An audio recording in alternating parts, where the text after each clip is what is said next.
Hey guys, I'm Dylan, I'm Ken. and this is a sports podcast where we kind of mainly focus on the Browns teams, but all other sports. And how you been? How have you been? I've been good. It's been cold down here in Georgia, so it's not quite as cold as it is in Ohio or up north, but Definitely not. it's been cold. How about you? Good. We finally saw some snow. I wouldn't call it snow. It was just flurries, but It wasn't flurries. So growing up in Cleveland yes, like me, compared to you, yes. flurries in Cleveland are like 3 inches of snow on the ground. Yes. Flurries down here, as we saw a tiny Yes. speck of floating stuff, and it could have been lice or could have been like danger for all we know.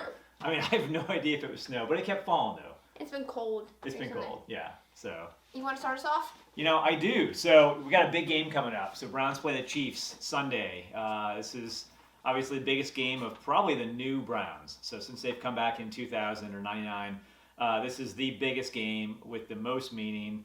And I couldn't be more confident and more excited. So I think there's a huge opportunity today or tomorrow, Sunday that is, to come out with zero expectations. So we've already exceeded what anybody thought the Browns could do this season. Losing Beckham, having COVID. I mean, we've had so many barriers to success this season, and we've continued to thrive through all of those. So, I can't wait to see the game on Sunday. I'm obviously quite positive and optimistic on the outcome. But, let's start with what you think and I think are keys to the game on Sunday. So what are the keys to the game from your opinion? Well, keys to the game. Your big part is kind of getting the run game open up early. So, Most definitely. In my opinion, you got to get Kareem Hunt the ball a little more than 4 carries because he looked good when he averaged 11 yards per carry. Ran pissed. Yeah. Yeah. He was mad. He wanted the Chiefs. Oh yeah. And if he wants to beat the Chiefs, how badly? He's gonna prove it today. So what do you think about? So I totally agree with that point. I think getting Hunt the ball, not just saving him for the end of the game, is important. But one of the things I've seen is sometimes when people are a little bit too fired up, or in his case, let's just say they're pissed and they're running pissed, they tend to potentially push a tiny bit too far and make a mistake, meaning they might fumble the ball. So do you worry at all that he's going to be so excited to get every possible extra yard or inch he can that it might lead to a fumble and he might just not take some safe plays, or do you think he's going to be smart and not let that happen? I think he's going to be smart, but he's going to make the right decisions and prove that he was the right decision for the Chiefs and then made a mistake letting him go. Got it. All right, so key number 1 for you is run game, hit it early, hit it hard, include Hunt. Yeah. What else? Well, obviously getting Baker to open up those throws and getting those. Obviously, in the middle of the field, he's been dominant throwing down the middle of the field. And if we can get the ball if we can get the tight ends to catch the ball this game, that'd be a huge key. Yeah. And I mean, in Hooper's defense, and he catches most of the balls thrown at him. He's just had, the last 2 games, especially the game against the Jets, when we really needed tight ends to step up. I feel like he just missed some opportunities. Yeah. So, I think just holding on to the ball and given the opportunities they're given, make the darn play. Yeah. Just make the catch. But totally agree. And another key point is, my opinion, we get defense. You gotta get Mahomes uncomfortable. If Mahomes is uncomfortable, he's gonna try to make those fancy plays that he usually does. But eventually, those fancy plays aren't gonna work. They're gonna cause some mistakes. They always work. I know they always work for him. But we need to stop this isn't Ben Roethlisberger. This isn't Mason Rudolph. No, it's not. I know it's not Mason Rudolph. This is he's at a whole nother level.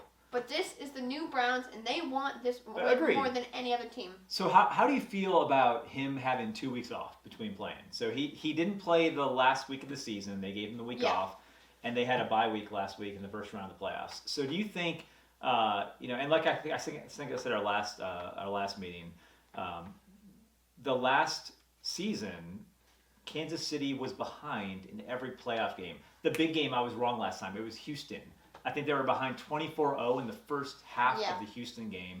They came back to win that one. They were behind the Tennessee game as well, but it wasn't quite as far as that Houston deficit.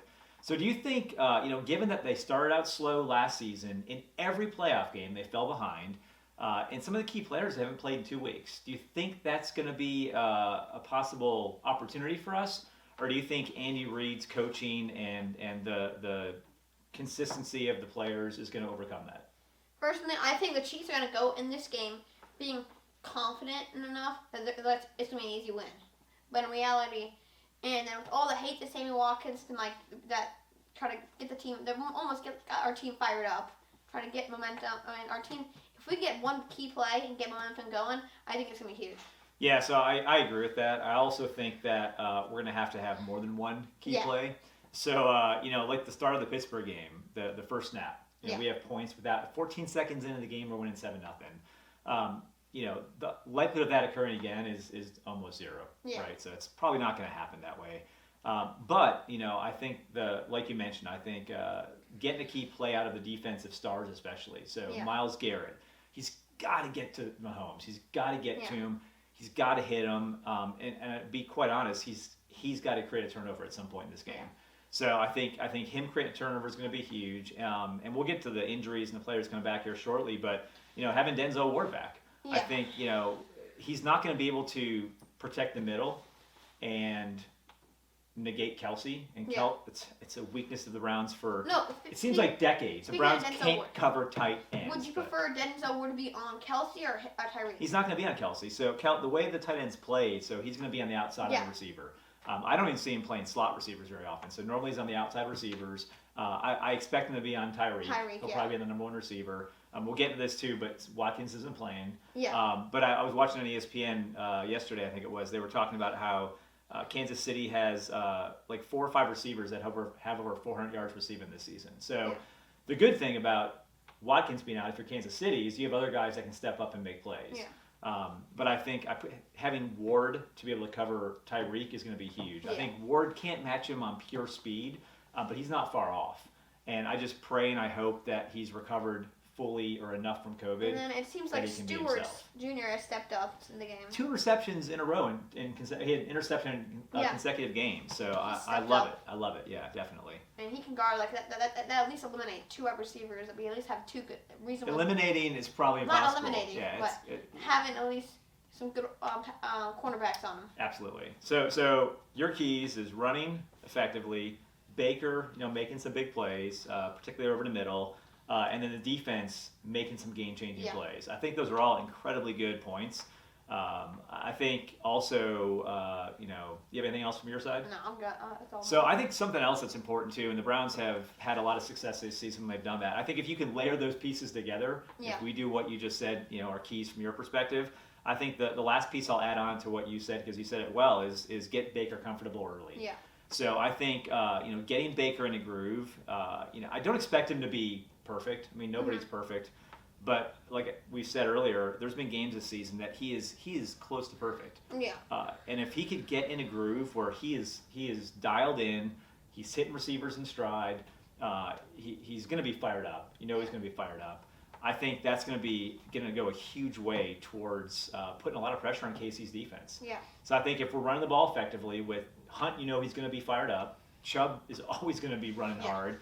And if he's dialed in early, I think it's going to be a matter of who can score the most points the fastest or who has the ball last. Mm-hmm. I mean, who's got the ball in the last possession? And coin toss, that stuff. Yeah, I mean, that's a big thing. So, winning that coin toss, if we have the opportunity to defer to the second half, we've done a good job with that this season, with having the ball at the end of the first half. Or even if the Kansas City defers, we've been good about coming out early and we got to come out and score. Yeah, we got to come out and score. So I think the last piece I'll add on top of getting Baker dialed in early, getting him in a groove, I think is for us to be able to attack quickly and get in the board quickly. So I think we have to be able to get points and not fall behind. I think if we fall behind the Chiefs, we can keep up to some extent, but can we stop them enough that we could score 2 times for their initial score up front to be able to overtake them?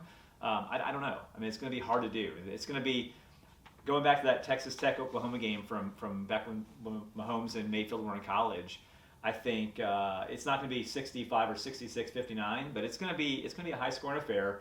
I think it's going to be potentially last person to have the ball might win, and it could come down to Baker gets the ball back, 3 minutes left, 2 minutes left, no timeouts, we're down by 4.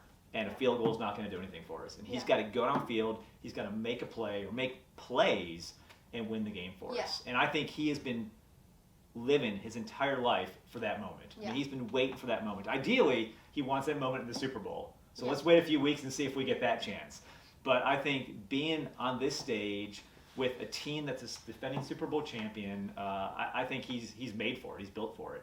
So, I would not want to have anybody else at QB leading our team right now at this point. Yeah. And I think given that we're getting people back, we'll talk about in a minute from injuries and COVID and coaches back, and we're going in with nothing to lose. I think it's a great position to be in if you're a Browns fan. So. Yeah. You want to get on to the next topic? Yeah, so next topic, and this is a big one. So, players and coaches coming back from injury or the COVID list. And let's take a look at the injury report. Yeah. So do you want to go through, I guess, from the Browns' perspective, who's questionable this week? Well, we have Jack Conklin. Well, that got hurt. Yeah, and that concerns me, but not as much as it did when he left the game last week. Yeah. Because Lamb stepped in and did a good job. Yeah. So Against Conklin's... what? Absolutely. And there's no one, I think, comparable in Kansas City that's at that level. Yeah. So I think Lamb could step in and keep us honest and keep us steady. But Conklin's a first-team All-Pro. Yeah. So you can't replace that. So I think having him out there is going to be big.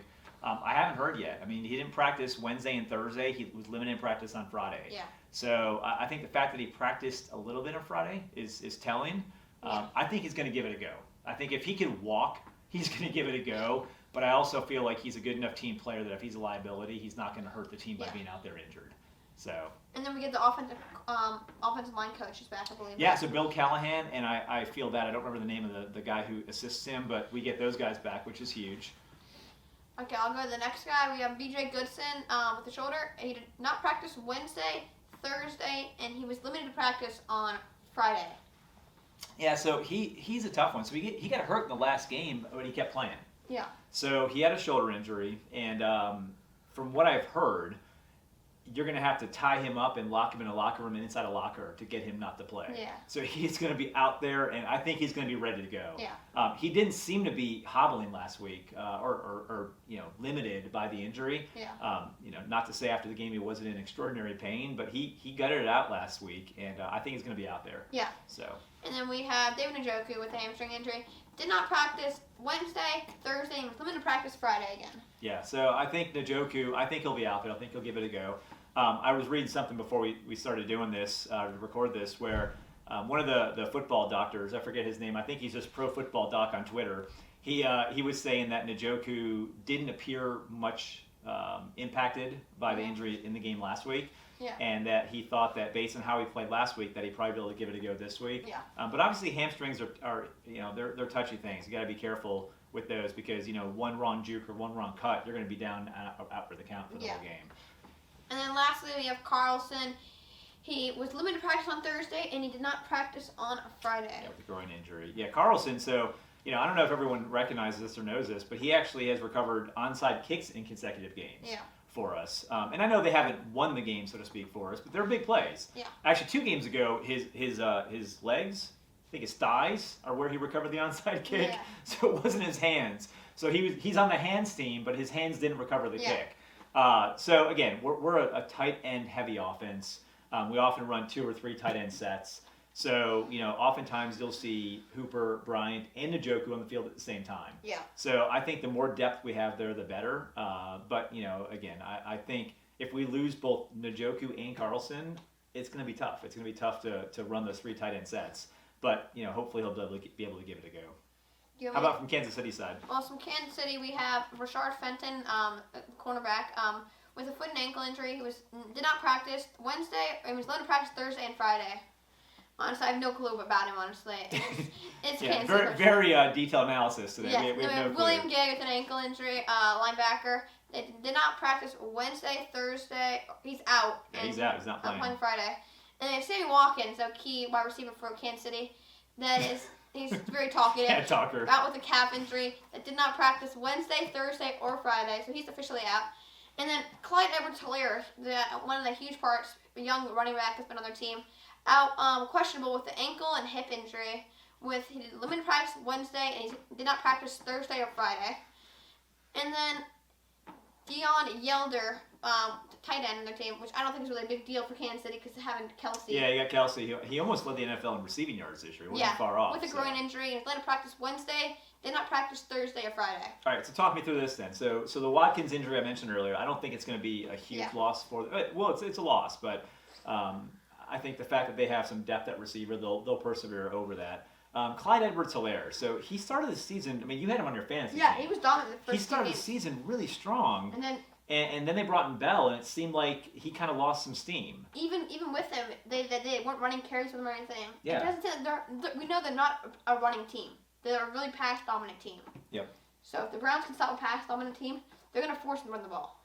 So do you think that we are better off, so the Browns are better off facing a combination of Edwards-Helaire and Le'Veon Bell? Or do you think we're better off with Edwards-Helaire not playing and just having Le'Veon Bell to focus on? I say just Le'Veon Bell. Yeah, because I think the Browns some players may know his experience and how he plays and everything. He's a Steeler, former Steeler, Yeah. right? So I don't like him because of that. So. And then Edwards-Helaire. No disrespect to Pittsburgh people, but I just don't like Pittsburgh and people. Then Edwards-Helaire, we don't know because he's a young rookie. Yeah, Sure. yeah. So you want to get to the next topic? Yeah, so definitely. So as well as the players we talked about, you mentioned earlier about the offensive line coaches coming back. Obviously, Stefanski's back. Yeah. So huge. I mean, obviously we all know that, but having Stefanski coming back is a huge benefit for us as well. And I think we can't understate his impact to the team this year. So he has, along with coaches and general manager and leadership, changed the culture in Cleveland. Yeah. So I think having him back, I think they won it for him last week. The fact he wasn't there. I don't. Do you know for real here? So I saw something, and it was on Twitter. So take it at face value. Yeah. They had a robot, right? Like a little wheelie robot thing with like a iPad on the robot's head, and they had like Stefanski FaceTiming into the iPad robot during practice and stuff. So I don't know if it was someone just messing around trying to be silly, but I looked online. They exist. They have those things. So do you know if they really had those in Cleveland? And if so, how much do those things cost? I doubt it they had at the game because obviously they may have got fined. Not at the game. If he had practice. Practice? I think it's possible, but I don't know. Honestly, I've never heard of anything. So how do you like think they work? Do you think Stefanski at home can like remote control it, like where it goes in the field? I don't know. I mean, how cool would that be? It'd be interesting. Like, Njoku's standing there, he has dropped a pass on a practice route or something, and Stefanski on his robot like runs up to him and gets in his face. Yeah. So, I mean, although Njoku would just knock it down probably. So, Yeah. Yeah, but all right. Fair enough. All right, so one of the next things I want to talk about is, I'm sorry for people that don't like numbers out there, but you have to bear with me on this, is I want to look at some quarterback stat comparisons and really just some general team comparisons when it comes to statistics. So the first thing I want to focus on is a quarterback comparison. Yeah. So, using Pro Football Focus. So it's a statistical website out there, focuses on football, both pro and college. And what they do is they actually have people that watch every snap of every play of every game, and they analyze the details of what happens. Yeah. So if you're an offensive lineman, they analyze what happens because sometimes things happen that aren't that player's fault. That might be a bad stat. Yeah. Like Baker may throw a perfect pass, goes off somebody's hands, it gets intercepted. Yeah. Well, the typical stats would say that that's a bad play, interception. Yeah. But Pro Football Focus would say, well, that pass was right on target. That wasn't a bad pass or a bad decision. So they won't give them a detriment for that. So what I want to do, though, is go through and look at where the quarterback stands since week 7 of the season.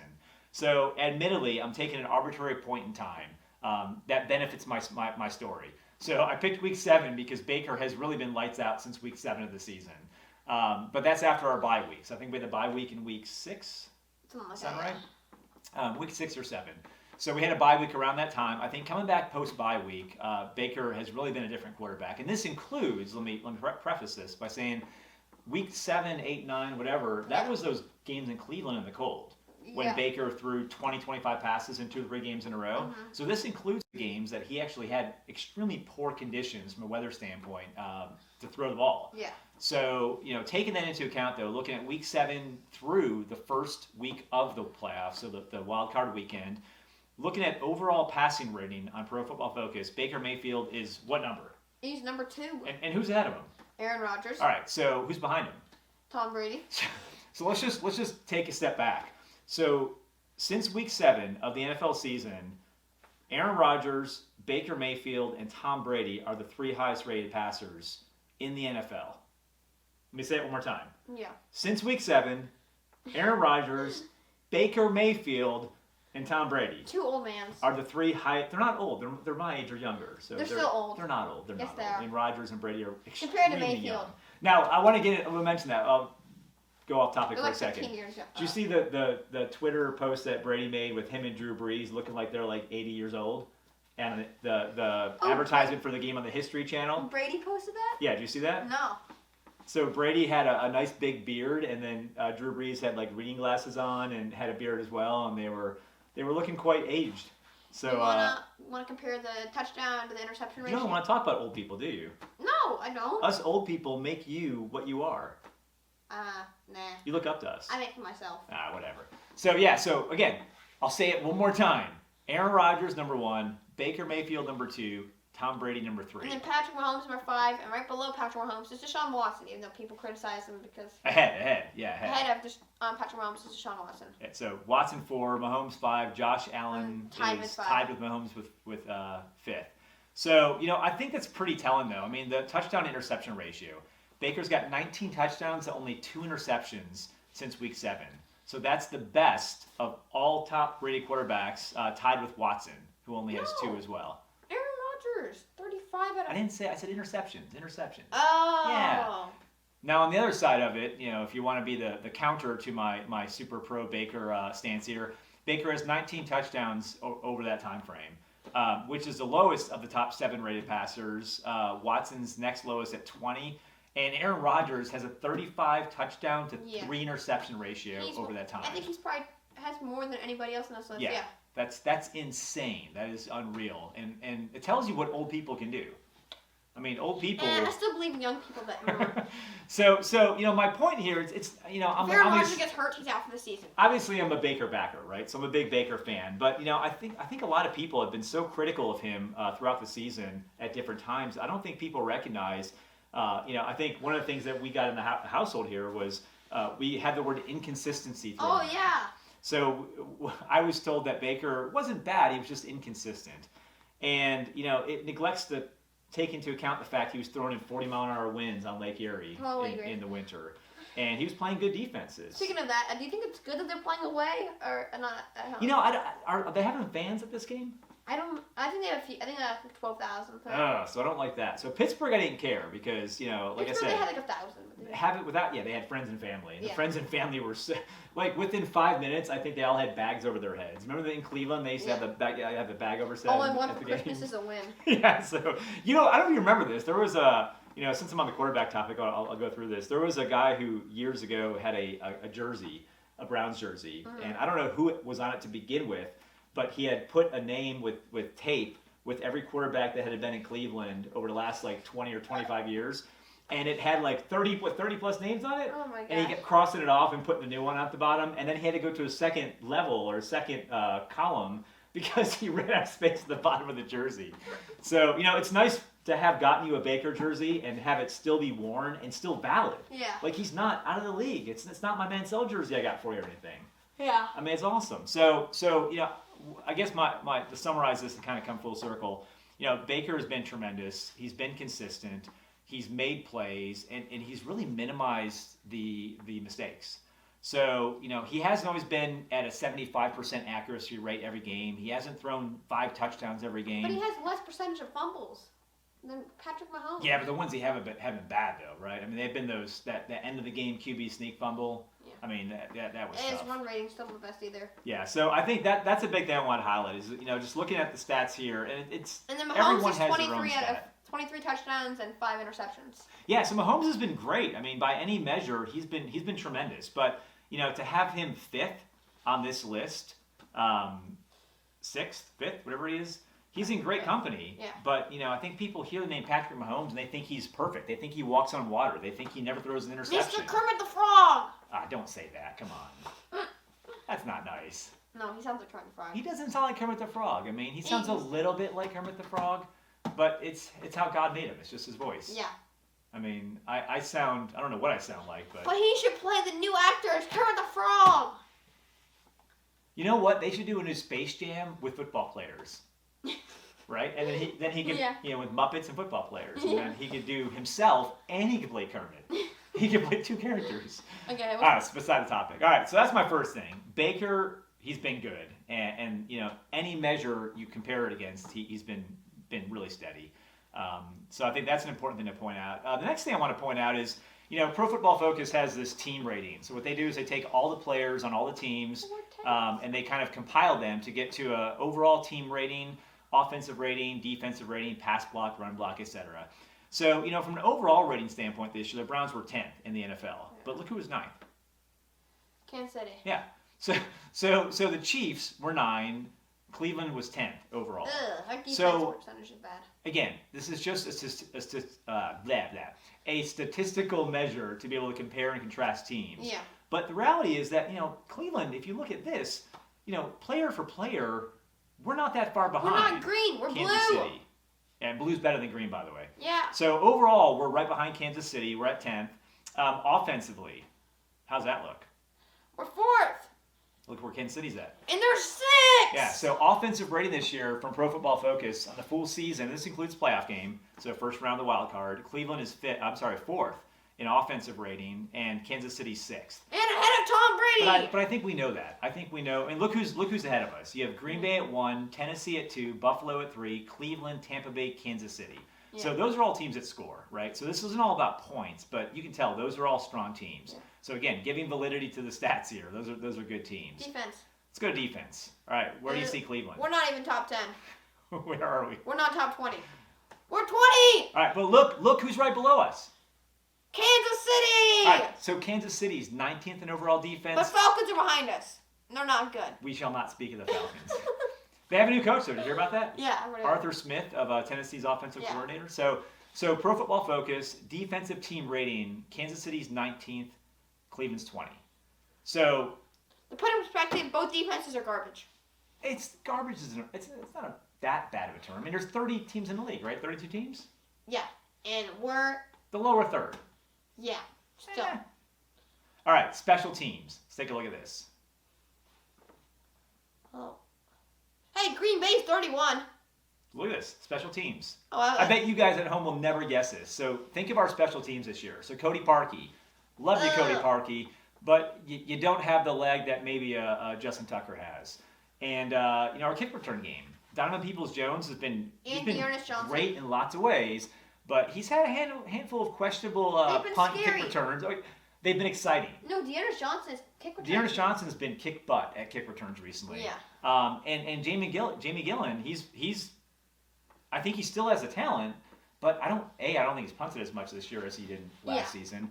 But 2, he isn't in the upper echelon of the league when it comes to hang time or the booming 70-yard punts. So special teams, Pro Football Focus, we're 14th overall. And Kansas City, Green Bay's 31, and Kansas City is where? 23rd. Oh, 25th. 25th. All right, so we're ahead of Kansas City in special teams. We are 14th versus 25th. Defense, we are 20th. Kansas City's 19th. And Falcons behind us.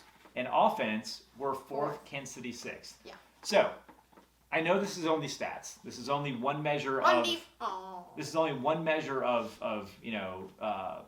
how good or bad a team is. Yeah. But people are talking as if we, the Browns, have no shot this weekend. Yeah, 18.6% in. Yeah, ESPN, we have like a 18% chance to win, right? So, but the stats don't back that up. Yeah. So I think the line in the game is like a 10. I think Kansas City is like a 10-point favorite. Yeah. So I think this tells you that we don't get the respect we deserve. And we're the number 1 run blocking team in the league. Well. According to. Oh, and pass blocking. So Cleveland. Ahead of Green Bay. This year, finished 1st in run block and 1st in pass block. How insane is that? Yeah. I mean, that's incredible. So I think just for those of you that are taking notes here, I think what this team has proven is that you build a team from the inside out. Yeah. And what I mean by that is you build the offensive line and you build the defensive line. And if you have a strong offensive line, the next step is that quarterback. Yeah. Right? So you build the offensive line, you build the defensive line. You get the quarterback. Yeah. You get that key decision maker in that key position, and then I think you build out from there. Yeah. So we've got the core foundation in place. The O-line's there, D-line's there now, but we talked about this before the podcast. We have some free agents coming up next season on the defensive line that we've got to replace or sign. So different discussion. We'll cover that at a different time here, maybe postseason. D-line and O-line are in place. We've got the franchise quarterback, so Baker's there. We've been fortunate to get some great skill players to build around those. All right. So the D-line and O-line are in place. We've got the franchise quarterback, so Baker's there, and he's not going anywhere. Yeah. We've been fortunate to draft and trade for some incredibly good skill players. So we've got wide receivers, we got running backs. We signed Hunt to a 2-year extension after last season, so he's locked up for another few years. So really, we've started building from the inside out. Yeah. The foundation is there. We're starting to win, so the winning's taking place. I think if we build up that secondary and the linebacker core, maybe add a few more complementary players to the offense, I think continuing to make sure we get Delpit back next. Absolutely, Delpit and hopefully Greedy Williams. Yeah. And I think just make sure we have depth on the offensive line. I think this playoff has proven that having good coaching, having depth on the offensive line is huge for helping your quarterback continue to have chances to be successful in the playoffs. So again, from a stat standpoint, we're right there with Kansas City. So they are not everything that I think the perception is that they're portrayed to be. Yeah. They win a lot, and they won most of their games this year. I mean, jump into one other side here. Looking at the schedule, they were 14-2 this year, and they have 111 point total differential in their favor. So they've scored 111 more points than their defense has allowed. For fun, what's Cleveland's point differential this season, Dylan? I don't even want to talk about it. We have under -11. Yeah, so what that means is Cleveland has allowed 11 more points. This is before the playoff game. They've allowed 11 more points this season than we've scored. Yeah. We are the only team that made the playoffs with a negative point differential. Won close games. The Bears only had +2. Yeah. But I'll be honest, the Bears kind of sucked. Yeah. They found ways to win some games. That means we won close games. We won close games, right? So you can put that on coaching. You can put that on players executing at crunch time. So Baker and the rest of the team coming through when they needed to come through. But I can't say I remember seeing a negative point differential for a team that had an 11-5 record. Yeah. So it's not like we were 9-7. It's not like we were close to winning. And I think if you think back too, we had 2 games this season that we got blown out. First game against Pittsburgh, and the first time we played Baltimore. Yeah. So those 2 games we got beat down, and I think in those 2 games we had about a 70 point differential. And then if we would have held on to Tennessee and not allowed them to score, we could have had that less and everything. Yeah. So I think those 2. So we lost. Let me go back here. Where are we? So 32 and 31. So 63 points. 63 point differential in those 2 games. And the rest of our losses, I mean, we lost 16-6, 47-42, and 23-16. So we were in those games. It's those 2 lopsided losses that really skewer the results. And we won close games. I mean, we won a lot of close games. I mean, it's 35-30. The Dallas game, that shouldn't have been close. Yeah, that shouldn't. We won 49-38, but that was baloney. But again, it's been a fun season. I think regardless of how you look at things, our team compares favorably to Kansas City for talent. I think the Pro Football Focus metrics show it. We're not that far behind them. In some cases, we're stronger than they are. And I don't think the home field advantage is going to be a big impact for them this year. Yeah. So I think it's the COVID impact it's negating that home field advantage this year. Yeah. Now, if the game were in Cleveland, I would disagree. So I think Cleveland's home field advantage has been meaningful this year. Yeah. Our 12,000 fans have sounded like 50,000. Yeah. It's been crazy. So. You want to get to the next topic? Yeah. So this is the big one. Prediction for the game. Oh. What's going to happen? What's the score going to be? And tell me why you think that. I haven't even thought about this until now. Really? We're recording a podcast, and you haven't even thought about what's going to happen in the game? But I think I have a kind of a prediction. Obviously, Are you this unprepared for school? No. I mean, if I showed up in a meeting, or let me put it the way you said it last podcast. If I showed up to a sales call, even though I'm not a salesperson, without what I needed to sell, I wouldn't get a sale, right? I mean, in my world, if I show up to a budget meeting or a board meeting without what I need to be able to articulate my story, I got my prediction. I'm going to lose my job. Simple terms, I got a prediction, okay? So as a takeaway, let's make sure we're on the same page here. As a takeaway, next time we talk, we're going to be prepared on a topic this important. Okay. Good? Yeah. Fair? Fair. All right, deal. All right, so prediction. What do you say? Come on. Okay, prediction. Well, I'm gonna say it's gonna be close, but not as close as I'm just making it sound like. I'm gonna say it's 38. By the way, I will say if you pick the Chiefs, I punch you. No. In child social services, you didn't hear that. No, okay. If you pick the Chiefs, though. I'm rooting for the Browns. Okay. And I'm gonna say 38-31. All right. Genuinely, do you think the Browns are gonna win? I mean, is this a homer in you picking the Browns, or do you think the Browns? No, really I think the gonna Browns are gonna win. The way if they can open the running game up and stop the Chiefs' pass game, I think it's a huge impact. 38-31. I like that score. So. Did you predict your prediction? Did I predict my prediction? Did you think of your prediction? Did I think about it? I did think about it. Do I have my exact prediction, No. before we started talking here? No. Am I talking to stall and create time so I can decide in my head what my prediction is? Yes. But no, I think, obviously I'm a big Browns fan. Y'all know that. I do think the Browns are going to win. I'm always rooting for the underdog. But B, I think they're genuinely at a point. Yeah. Well, that's my front door. Oh, someone's at the front door. But I genuinely think the Browns have momentum. They have an attitude right now. They have a mentality that is such that they believe they can beat anybody at any time in any place. I think some of that's who Baker is. Some of that's who the team is kind of taken off from a personality standpoint. So Browns are going to win. Upset the Chiefs. Score! I think it's going to be 42-35. Okay. So I think it's going to be a 42-35 game. So we both predict a high-scoring affair. I think Browns up by 7. Sorry, defense, but we don't think you guys are going to be able to stop either of the team's offenses. And I think you're right. I think the run game is going to be key. I think Baker making some plays. And I think coming out early and coming out hard. I think just coming out, scoring, and staying on the gas. So this can't be like the Dallas game, as an example, where we let our foot off the gas and Dallas got right back in it. If we let our foot off the gas and don't continue to attack, the Chiefs are going to be right there with us.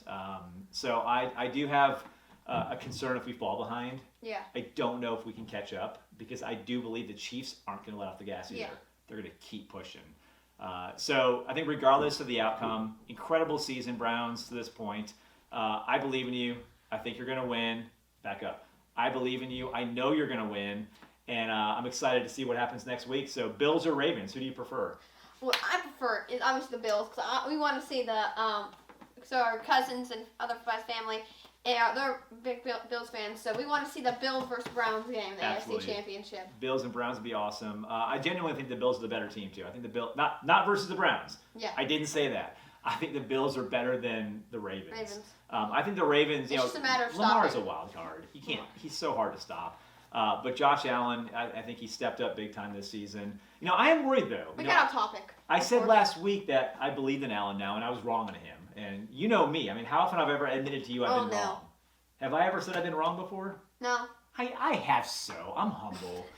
But regardless, I admitted last episode that I was wrong on Allen. I think he's genuinely a great quarterback. But I am worried though. I'm worried that he's gonna not excel in a big game. Yeah. I mean, this is big for him. I mean, he won last week. He got his first playoff victory. Did they have a playoff victory last year? What? No. No. It was him and Lamar and Baker. That's right. Buffalo and the Browns hadn't won a playoff game in like 20 years before now. Yeah. So this is a big deal. So Bills fans, they call them the Bills Mafia. They're a lot like Browns fans. They're beat down. They've dealt with really bad teams for a long time. Not as bad as us. Not as bad as us. It's true. But I want to see them continue to win as well until they play us next week. Yeah. So we'll cover that topic when we get to that road. I think this week, again, we're going to win. It's going to be high scoring. It's going to be fun to watch. Anything else? No, I think that's it. Is that the last topic? I think so. Anything else you want to cover? No. No? You like the hat? Does it keep your head warm? Oh, yeah. It's cozy. Yeah, so here in Georgia, when it's cold like this, meaning almost freezing, no. Your ears get so cold you have to wear a hat inside the house. False. I just wore this because the Browns hat, and it's good for what this. I got hat hair. Got hat hair. It's nice. All right, Super Bowl. Let's take a step even further, right? So Buffalo Browns next round. Let's be homers. Browns win. Think it's gonna happen. Who do you want to face in the Super Bowl? Brady. You want to face Brady? I want to see a Brady versus Baker. I'm right there with you. Brady against Baker in the Super Bowl. The young man against the not as young man in Brady. There's like an 18-year-old 19-year-old difference between them two. And I think seeing Arians against Stefanski, his first-year coach against this veteran coach who's already been there. So I think it'd be an awesome game. I think it'd be incredibly tough. It'd be a tough game, but it'd be a blast to watch. So can you imagine that story? Yeah. I mean, the Browns start the season with a new coach, with no training camp, and we end up beating Brady in the Super Bowl. Yeah. I mean, do I have the rights to that movie? Like, can I sell it to Disney? Like, I don't know. Can I write the story now? I don't know. I think I should write the script and sell it. Sell a script. Interesting. I mean, it'd really just be a documentary of the Browns season. Yeah. But so yeah. So anything else? I think that's it. Cool. Well, hope your ears stay warm. And let's wrap it up, guys. I'm Dylan. I'm Ken. And this is